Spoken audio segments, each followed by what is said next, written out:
삼성그룹 관련 2016년 2월 6일자 청구인적 준비서면에 대한 반박 준비서면을 제출하고 그 핵심 사항을 구두로 본 법정에서 진술을 올리도록 하겠습니다.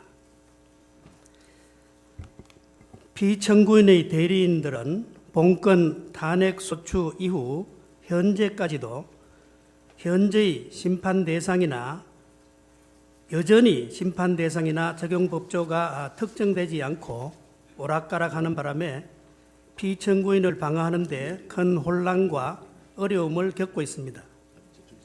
청구인적 대리인들의 2017년 2월 6일자 준비서면 소추 사유 이유형 중 삼성그룹 관련입니다. 이 준비서면도 그 전형적인 사례 중에 하나입니다.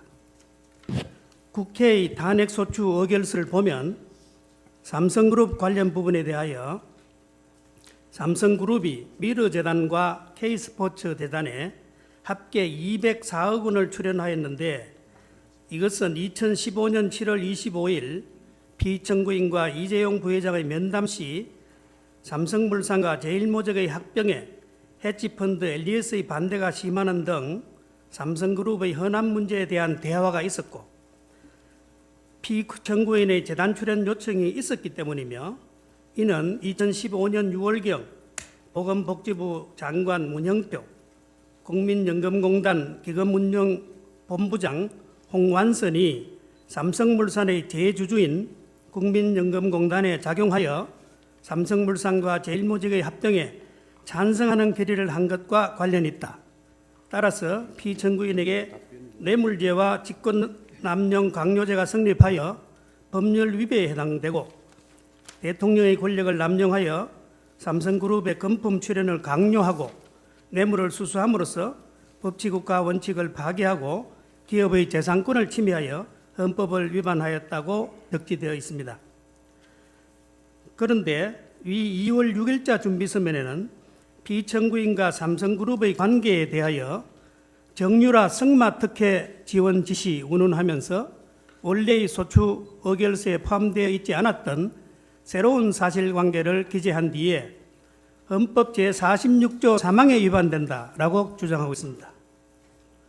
헌법 제46조 3항은 국회의원은 그 지위를 남용하여 국가, 공공단체 또는 기업체와의 계약이나 그 처분에 의하여 재산상의 권리, 이익 또는 직위를 취득하거나 타인을 위하여 그 취득을 알순할 수 없다는 내용입니다.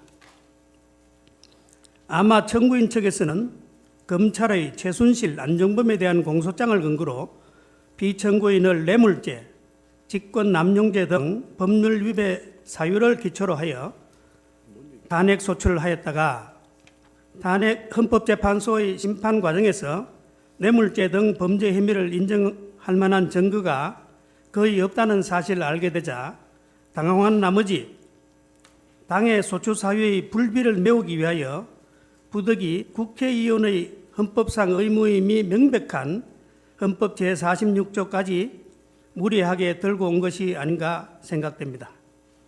당초에 충분한 조사와 증거 확보 없이 시작된 무리한 졸속 탄핵 소추를 계속 유지하기 위하여 억지 논리로 새로운 법리를 창설하려는 것이 아닌가 의심됩니다. 하지만 헌법 제46조는 문자 그대로 국회의원에게 부과된 헌법상의 의무이고 대통령에게는 우리 헌법이 별도로 헌법 수호 업무라든지 국가 독립 영토 보존 업무라든지 겸직 금지 의무, 평화 통일 노력 의무 등을 규정하고 있습니다. 그런데 국회의원에게 부과된 의무가 대통령에게도 적용 또는 준용된다는 규정도 전혀 없는 상황이어서 대통령인 피청구인에게 헌법 제46조 소정의 직무상 의무가 있다고 보기는 어려울 것입니다. 물론 공무원인 대통령에게도 당연히 청렴 의무가 있는데 이는 형법과 국가공무원법 등에서 뇌물과 부패행위를 금지하고 위반 시 형사처벌 또는 징계처분을 부과하고 있기 때문이지 헌법 제46조가 규정한 국회의원의 청렴 의무가 준용되기 때문은 아닙니다.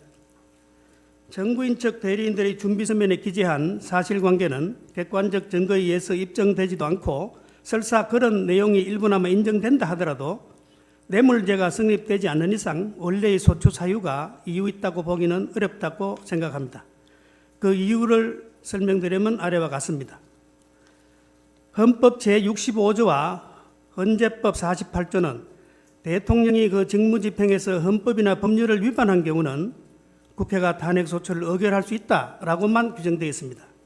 그런데 과거 노무현 전 대통령 탄핵 사건에서 헌법재판소는 대통령이 그 직무집행에서 헌법이나 법률을 위반한 경우라 하더라도 대통령을 파면하기 위해서는 대통령의 파면을 요청할 정도로 헌법 수호의 관점에서 중대한 법 위반 또는 국민의 신임을 배반한 행위가 있어야 한다고 하였습니다. 그런데 헌법 수호의 관점에서 중대한 법 위반이란 자유민주적 기본 질서를 위협하는 행위로서 법치국가의 원리와 민주국가 원리를 구성하는 기본 원칙에 대한 적극적인 위반 행위를 뜻하는 것이고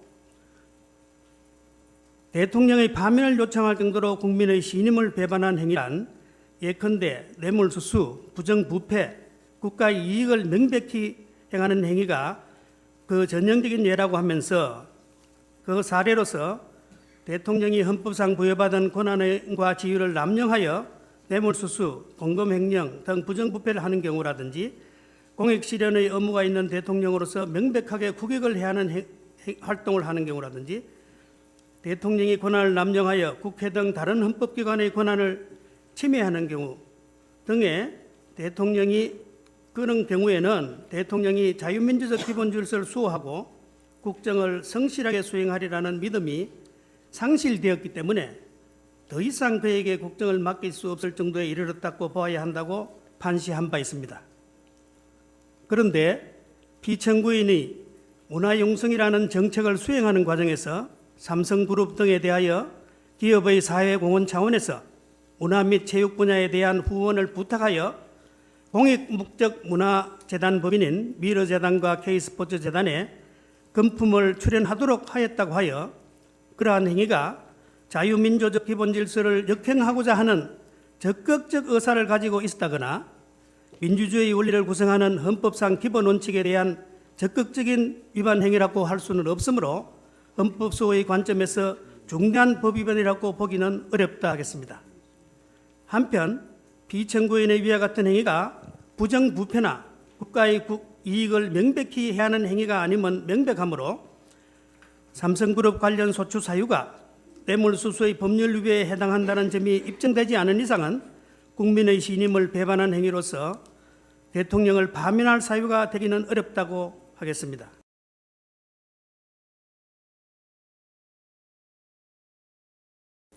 그런데 2015년 12월 서울중앙지검 특별수사본부가 최순실, 안종범을 기소할 때도 피청구인에 대한 뇌물수수 혐의는 인정되지 않아 결국 안종범 수석과 최순실을 직권남용 권리행사 방해죄 및 강요죄로 기소하였고 2017년 1월 19일 특별검사가 삼성그룹 이재용 부회장에 대하여 뇌물공여 등 혐의로 구속영장을 청구하였지만 법원은 뇌물공여죄 등 주요 범죄 혐의에 대한 법리상 다툼의 여지가 있음을 고려할 때 구속 사유와 필요성을 인정하기 어렵다며 소명 부족을 이유로 구속영장을 기각하기도 하였습니다. 이런 재반 사정을 종합하면 삼성그룹과 관련하여 피청구인에게 뇌물죄가 성립되지 않는다는 점은 논정이 되었지 않나 생각합니다. 따라서 피청구인에 대하여 뇌물죄가 성립되지 않는 이상 소추 의결서 중 삼성그룹 관련 소추 사유는 이유 없다고 하겠습니다.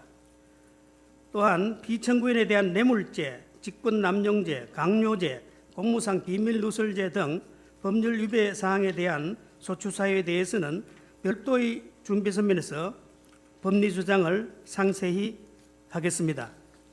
마지막으로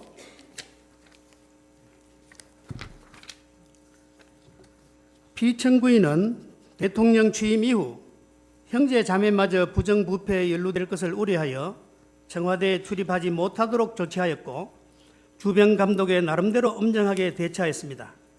상식적으로 보더라도 1천만 명 이상의 국민들이 직접 투표로 선출하여 대통령에 취임한 비천구인이 가족도 아닌 제3자를 위하여 신성한 대통령의 지위를 남용한다는 것은 상상하기 어렵다고 하겠습니다. 부양해야 할 자식도 없이 대한민국과 결혼했다는 말을 들으며 오로지 애국심 하나로 사심없이 평생을 조국과 국민에게 헌신하여 온 비천구인의 행위에 대하여 그녀의 애국심을 존중하여 달라는 말은 못하더라도 조금은 따뜻한 시각에서 봐줄 필요가 있지 않나 생각합니다.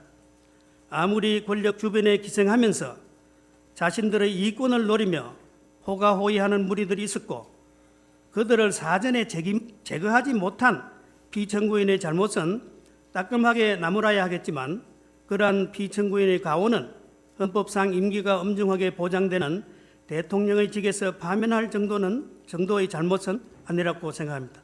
감사합니다.